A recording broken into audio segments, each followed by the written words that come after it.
Hey everybody, it's Romania Black. We are on episode 3 of Bungo Stray Dogs, season 3. Only a diamond can polish a diamond. Interesting indeed. So, a couple things before we start this episode. One, I loved season 2. I really loved season 2. I loved the animation. I loved the storyline. I also loved the music quite a bit. So I had to break down and get the soundtrack. I had to get the soundtrack for season 2, but look, it's got Dazai and Oda and Ango on there, and they look so classy. And Scarlet Sky, that opening track that's like the jazzy, bluesy song that's playing during the Dark Age arc, I love it. But I have to tell you all, I got this CD, and then the day it came in the mail, I drove to my parents' house, and I popped it in my car, in the CD player, and I turned out of my drive, and I kid you not, as Scarlet Sky starts playing, there are 2 stray dogs roaming in the street. I was like, ah! It seemed like fate. And I was just so floored. I was like, oh my gosh, of course. So yeah, I'm pretty excited about this episode. I've come prepared. Because we're dealing with Chuuya and the God of Fire, Arabaki. And so I'm like, okay.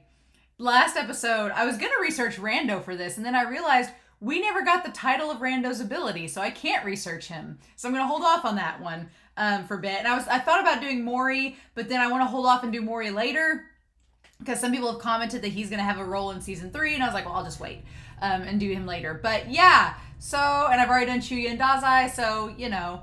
But in any case, I'm really excited about this episode because the cliffhanger at the end of last episode, I was like, ooh, okay, all right, Chuuya, what, explain, explain, please. I have been told through Patreon that the light novel this is based off of, it's not a perfect adaptation, which is surprising because the Dark Age arc was a really close adaptation to the light novel, like really close, like maybe one thing was different, and that's about it. But I've been told that there's quite a few differences from the light novel, and I looked it up. The light novel is only like 100 pages, or 83 pages. It's pretty short compared to the Dark Age novel. It's like 115 pages. So I think after this episode, in between this episode and episode 4, I may go back and read. I'm going to try to go back and read the light novel that's 15 that this is based off of. I'm going to try to go back and read the light novel because I've been told that I need to. And then in episode 4, I'll come back and give you guys what I find out. I've also been told I need to read the light novel number 3, which is about from the president's point of view, which has Rampo in it.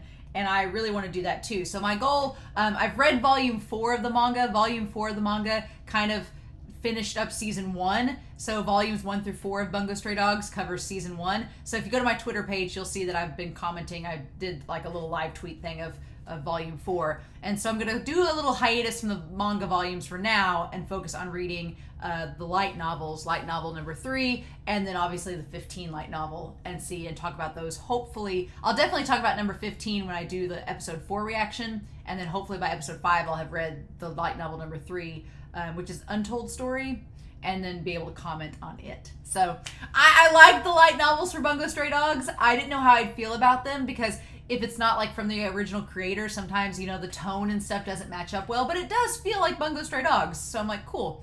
So I definitely want to read the 15 novel and see in this episode what the heck is going on with Chuuya. Dazai seemed surprised at the end of last episode, but I'm like, it's Dazai. He has to know to an extent what's going on. I don't know. And as y'all know, I love Jean on Attack on Titan and the fact that Chuuya and Jean have the same voice actor, and people have been sharing images from Dead Apple on Twitter and having Chuuya. I've really come to like Chuuya a lot, and in this flashback, I really like him. So we'll find out, won't we? But let's not waste any more time, y'all. Let's dive into this, shall we? We are going to start, it's technically episode 28, but episode 3 of season 3 of Bungo Stray Dogs, and we're going to start that here in 3, 2, 1, let's go.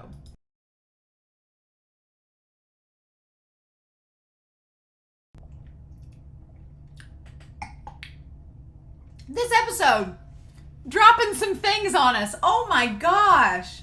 Wow, so it's like we wrapped up one flashback arc, but we still have a little bit of it left. right? So 7 years. So this was 8 years in the past, or 7 to 8 years in the past, and then a year later is what I'm assuming the next episode is about. Oh my gosh. Oh man. Randou. His name wasn't really Randou. Well, I guess it's a good thing that I didn't try to research him, because I wouldn't have found anything. Holy cow. I've wanted to know since starting this season, and even before then, I wanted to know why Chuuya followed Mori. Because Chuuya in the last 2 episodes has been so against the Port Mafia. Why did he follow him? And at the very end there, Mori just playing him like a fiddle, just playing his tune. Mori is such a fascinating character. I've been fascinated with Mori since season 1. He's so fascinating because basically Mori's whole thing is that he's like, I'm a leader. This is what a leader does. They have to do. I'm watching Attack on Titan the same time I'm watching this, and I'm only 1 season through Attack on Titan, so don't spoil me with Attack on Titan. I've only finished season 1 at this point. But Mori reminds me a lot of Erwin Smith from season 1, in the regards that he doesn't care what needs to be done to accomplish the goal and protect who they want to protect, right? So for Mori, he's like telling Chuuya, he says, my whole goal is that if you're a leader, you are the head of the organization and you're its slave. Your job is to protect all of the organization, have everything be in the organization's best interests, and do whatever it takes to get the job done, even if it means using and disposing of members as you see fit. You have to be willing to make those sacrifices and make the hard decisions if it's benefiting the whole. Right? And Erwin Smith is kind of the same way in season 1 of Attack on Titan. His whole thing is he's like, I'll sacrifice my humanity if it means I'm saving humanity itself. He's like, if I have to go down and be a villain, fine. If it means saving everybody else, I'll do it. I'll do whatever means necessary. And Mori kind of has that mentality, and it's so cool that at the end there, Chuuya's like, this is what I've been missing. Chuuya's like, I'm not a leader. Chuuya's like, I am not a leader. I am not meant to be. It's ironic because he's king of the sheep, but he's a sheep himself. He needs someone to herd the flock, right? He's part of the flock. He wants to be part of the flock. He needs someone to be the shepherd. And Mori is the shepherd. And at the very end of the episode, he finally realizes, he's like, no, this is what I've been missing. I've been looking for someone that's a leader like you, that has organization and strategy and knows how to play the game and what the game's all about. And so that moment, man, we'll go back to it because I'm rewatching the episode, but that's such a powerful moment. The fact that Chuuya, this character that can manipulate gravity, that has a literal god residing in him, basically, gets down on one knee and swears fealty to Mori. It's pretty impressive. And Mori's like sincere face where he's like, welcome to the Port Mafia, Chuuya-kun. It's like, Mori's like, all right. And you know that Mori is so excited because he's like, I've just obtained a major chess piece off the board. Because he has Dazai too at that time. And so he's like, and even Koyo's like, why do you want these two in the same organization? They clearly are like oil and water. And Mori's like, this is SouKoku. This is the pair that's gonna put us on the map. This is what I've been wanting. Yes, indeed. And I like that he says that only an executive can look at this documentation, meaning that once you're an executive, I'll give it to you. And so a year later, Chuuya becomes an executive and gets the documentation. So I'm assuming the next episode is Randou's partner and figuring out Chuuya's whole. So maybe we're not done with the flashback yet, but just getting Chuuya's backstory. I find it so fascinating. This idea of artificial gifted and combining humans with his artificial gifts, it's very creepy. It's very weird. I don't know how I feel about it. But Chuuya saying that he doesn't remember anything from 8 years ago, so when he was 7 years old. And the black dot that has the eye, it looks like the homunculus from Full Metal Alchemist is what I immediately thought of. And then Randou takes him away.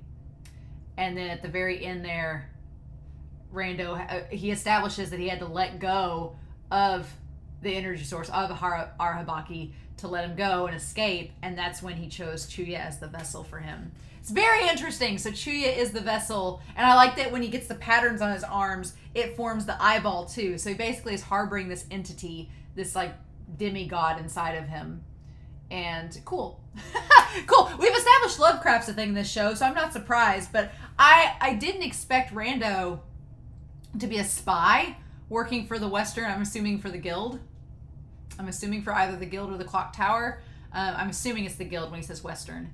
But his ability is so crazy. The idea of creating these spaces, like these little pocket dimensions, it's so interesting. And then explaining who the former boss is literally a zombie corpse that he's brought back to life and is controlling and puppeteering. And it's like, that power so hacks, but then he explains he can only do it one person at a time, and he wants Arahabaki, but he can't get him right now because Chuuya's in him, and he has the president or the former boss. So I find that interesting. Very, it's such a crazy power. I'm assuming that maybe we'll find out more. I love that Chuuya got Randou's hat. Because when Randou said he was nicknamed after the hat he had, I was like, what hat are you talking about? But it was the brand of fedora that he was wearing. And the fact that I like Mori's thing where he's like, everyone gets something from they give something to their subordinates. So Mori's like, I gave Dazai my coat, which Dazai burnt after Oda died. And then Randou gives Chuuya the hat that was Randou's. So I'm wondering what Akutagawa got. What did Akutagawa get from Dazai or from whoever? It seems like Kyoka got the kimono from Koyo, which would make sense. Also, Baby Q. Nope. Baby Q, The idea that Mori has had possession of Q from like toddler age is terrifying. I'm assuming that Mori's just like, look, I found this random baby that has this mind control powers. I'm taking this. Very creepy. I'm very curious now because it seems like when back in season 2, Chuuya noted back in season 2 that Q had killed several of his friends. I was like, so I'm assuming Q just went on a rampage at some point and caused a bunch of the Port Mafia to kill themselves. And then Chuuya took offense to that. And that's why they don't like Q. But seeing him as a little toddler and the fact that he's been in the Port Mafia that long, it's crazy, crazy stuff. I also like that the former boss just wielding a scythe, that was his thing. It's like, that's not his ability. He's just wielding a scythe, literally. It's like, awesome. But here's the thing. Dazai gets worried for a second, but then he realizes that Mori's like, there's no need to fear. So Mori had faith in Dazai that he would get the job done and there wouldn't be anything to worry about. He's like, you're with Chuuya. Take advantage of it. Use it as strategy. You're going to be fine. And so I like it. I like that Dazai in that moment, he's always thinking like a couple steps ahead. But when he thinks about what Mori told him, he's like, I shouldn't be worried because this is all going to pan out and be fine. But, oh my gosh. And then they make Randou look so beautiful. It's the eyes and the hair and the lighting, like the yellow-green lighting on Randou. It makes him look so beautiful. I love it. I love when this show's animation team decides to make a character look as good as possible. They really don't let down. Usually it's Dazai. Usually the animation team's like, we're going to make Dazai look freaking good. But Chuuya's had his moments. Randou's had his moments. But that glow and everything, it's beautiful. I could like stare at this episode all day just to look at that artwork. It's so, so cool. So yeah, we get the explanation of Arahabaki that Randou and his partner went to go to the military facility to steal Arahabaki away to take it back to the West. And that's when they were caught. And Randou says that he killed his partner, but now that we know he didn't, I'm like, why did he say that? Just because the partner was probably going to come back and try to finish the job? I don't know. When he says, I regretfully ask you to die with Chuuya-kun, and Dazai's like, no, that's not happening. I need to pay attention though, because I'm a little confused about the metal case and how that works. Is that just something that he's like, he knew the gravity would work on? Like it was something metallic, like magnetic?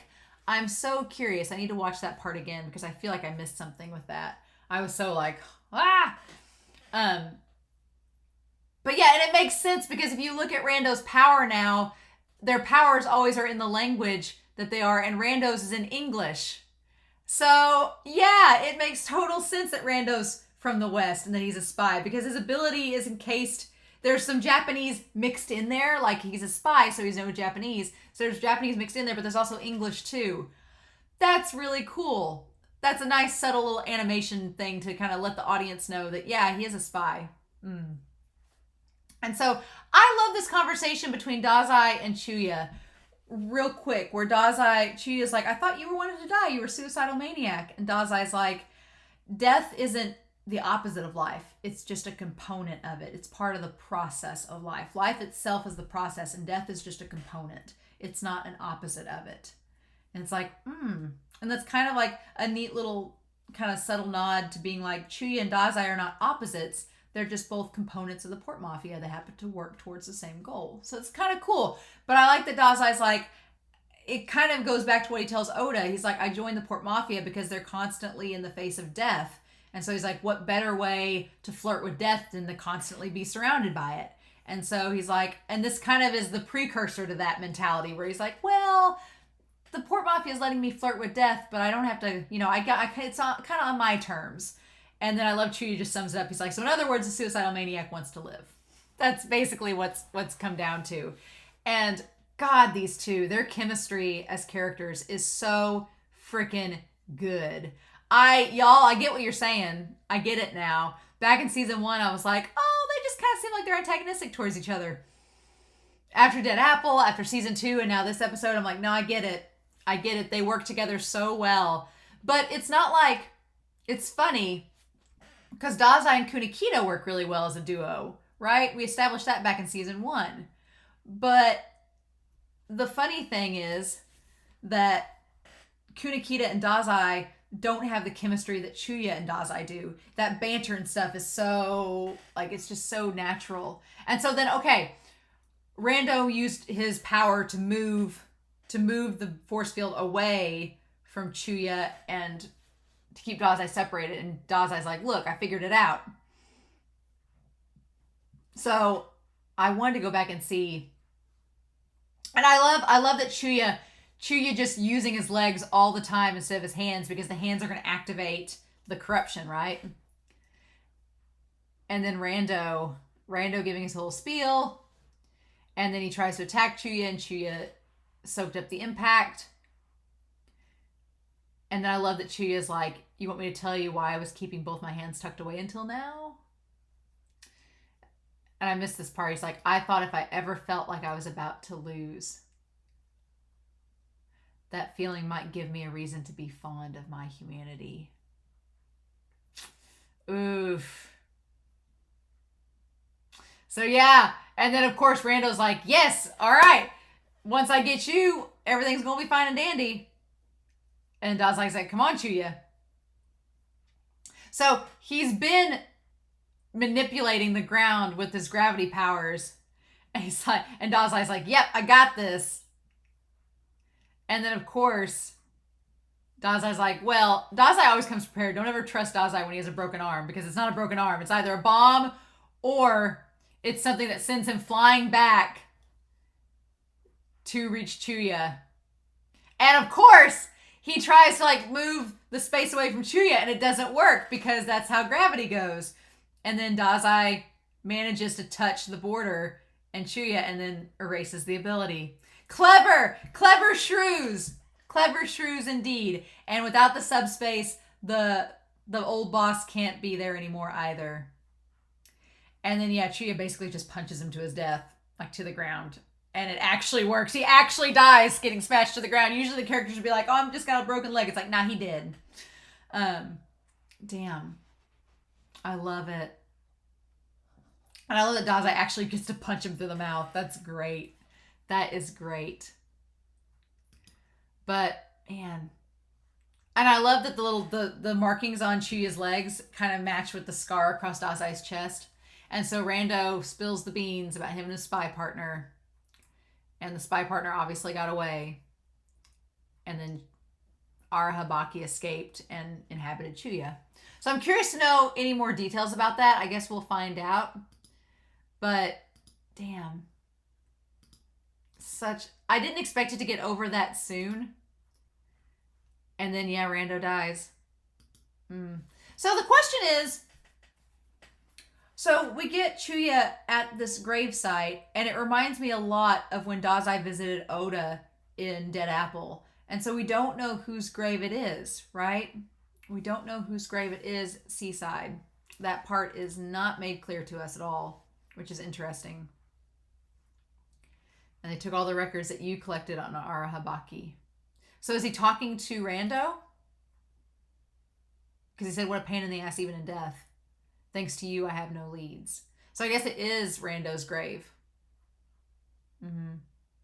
Not that you would have told anyone. Huh. So I guess it is Randou's grave. Interesting. Interesting. And then as soon as this kid showed up, I was like, he's going to betray Chuuya. He's going to betray him. He's got his hands in his pockets. I was like, what's he doing? I won't spoil y'all, but I got very Banana Fish vibes from this moment. I was like, And the moment he said soul searching, he's like, and a good understanding of the sheep's problems. I'm like, he's going to stab him. He's going to stab him or shoot him. I thought for a second he'd have a gun and he'd shoot Chuuya, but he caught him off guard.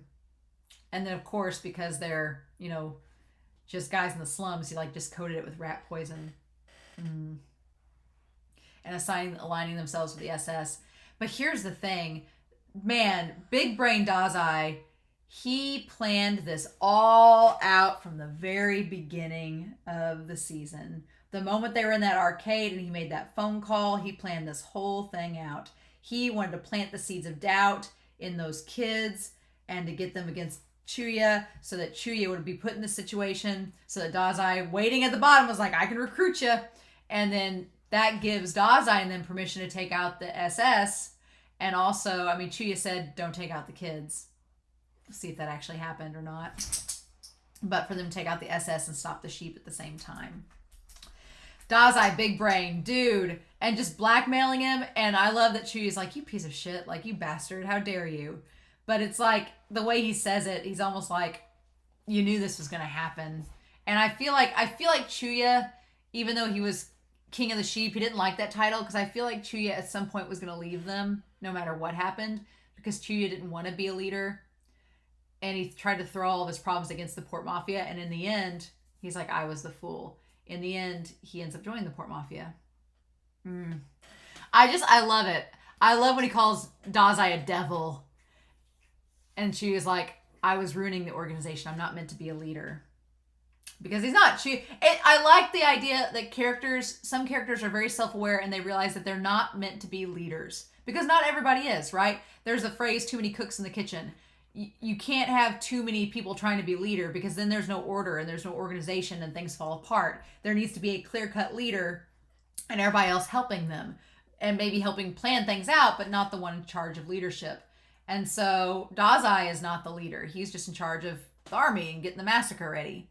And Chuuya realizes, I'm not fit to be a leader. I need to be someone that helps the leader. So that's interesting. And then Dazai just recruiting him like that. And I love Dazai's face when Chuuya's like, you devil. And Dazai's like, yes. Everything's going to plan. It's like, man, Dazai, as Oda said, a kid too brilliant for his own good. And Chuuya starts to get mad when he's like, are you going to kill the sheep? And then Dazai's like, well, I probably won't if somebody in the organization that's my peer tells me not to. But you got to be in the organization to be my peer before that happens. It's like, And then Chuuya's saying, I'll shred you someday. And Dazai's like, I like that expression. You look like a wild beast. It's funny because he says that and it's like, you two clearly care for each other, so shut up. Yeah, and then as he's realizing all this, there's the gunshots and everything. Whoever recruits a new member is responsible for their care. And so Dazai gave him Randou's hat. Mori, again, so fascinating. I love it. And he just has all those books there as an incentive, being like, you can learn all the things in these books if you're an executive. Just giving, in case if you were having second thoughts, here's this little nugget to entice you to stay, and like I said, Mori's face whenever he bows down and getting the explanation that he wants. For the sake of the organization, they take on any act of barbarism with glee. That is a leader. And that gets him. And that's enough. That's all he wanted. And Chuuya, man, that's such a moment. Just dedicating himself to Mori. And yeah, Mori's face in that moment. Gosh, Nakahara Chuuya-kun. So yeah, I really love Koyo in this end scene here. Koyo walking with Chuuya. I really love it. And Chuuya calling her a big sis, and she's like, I'm not that old. But I love it. I love that they're walking through this beautiful like courtyard with the mosaics, and she's saying the meeting today is one of the mafia's front organizations. And she's like, it's very important. Every cup of tea, every pause in the conversation has significance. Like, you need to be paying attention. It will affect the mafia's future. And I like that Chuuya's like, he kind of doubts himself. He's like, well, what if I take part in the meeting and make him angry? He's like, what if I do something wrong and mess up? And she's like, well, we'll just handle that on a need-to-know basis. We'll deal with it when it happens. And then I love this line from Koyo. She says, if the boat is so easily tipped, then it would be more triumphant to destroy it spectacularly. I love that, because she's basically saying, she's like, well, if things are going to go down, we might as well make it go down great, right? And Koyo really grew on me in that moment. I love this scene. It's so good. And Chuuya, I can tell he's just kind of like, and then, yeah, Q says, I'm Kiyosaku.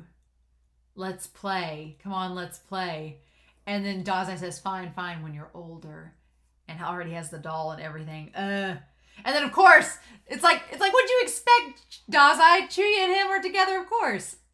And they're at each other's throat, like, instantly. Why do you think we recruited you? You're my dog, not Koyo's. I love it. I love it. He's so jealous. If I tell you my leg is itchy, you scratch it. If I tell you I want to eat soba, you threaten a soba shop owner into coming here. And then, yeah, that's your job. And then why are you under Kyoyo's direct command? And then, yeah, baby Q. Jeez. You're young. Go do some grunt work. I love it. I love it. And then I love that Koyo's like, really? You've brought these two together? And Mori's like, mm-hmm. And then Mori, this is the part that got me, that Koyo's like, now what? And Mori's like, only a diamond can polish a diamond. Meaning that if you want somebody to end up being good, they have to have a good instructor. You can't just, if you want somebody to do their job well, they need to be trained by somebody that knows how to do their job well. So of course, Dazai's good at his job in the Port Mafia, so having him work with Chuuya is ideal. But here's the thing, NATSUME-SENSEI, those words you told me in Fukuokawa Dono. So there's a third party in all this. Natsume, the mysterious Natsume, the author that confronted Oda. Old Natsume that got the business permit for Fukuokawa. Yeah, that's the thing. So Natsume has had a hand with both Mori and Fukuokawa. So how long have Fukuokawa and Mori known each other?